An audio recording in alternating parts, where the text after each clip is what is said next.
Google just made the boldest move in Pixel history, and it starts with this chip.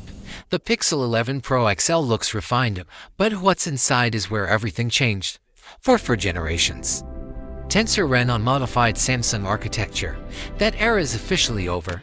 The fully custom TSMC-built Tensor G5 was designed from scratch to kill thermal throttling. Multi-core scores are up 34% over Tensor G4, and that's before we even get to the real tests.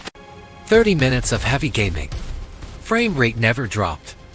On a Pixel. Let that sink in. Surface temperature peaks at 38 degrees Celsius. The Snapdragon 8 Elite hits 47 under the same load. App launch times are now neck and neck with Apple Silicon. That was unthinkable 2 years ago. The G5's dedicated image signal processor handles 50 megapixel RAW in under 200 milliseconds. Night sight used to make you wait. Now it's instant. The on-device compute finally backs it up. Gemini Nano runs entirely on-device.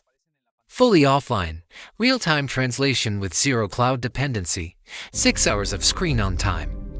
Under full stress. Efficiency gains from TSMC's node are very real, 0 to 50% in under 30 minutes. Wireless hits 23 watts at fastest on any Pixel ever. Corning Gorilla Glass Armor 2. Dropped it 3 times. You can see the result for yourself.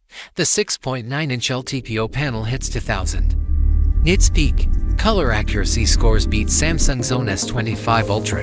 At $1,199, it's cheaper than both rivals, and for the first time, the chip argument is gone. Google bet everything on building their own silicon. After today's tests, that bet paid off. Full review drops in 7 days. Subscribe so you don't miss it, and drop your questions below. Right now.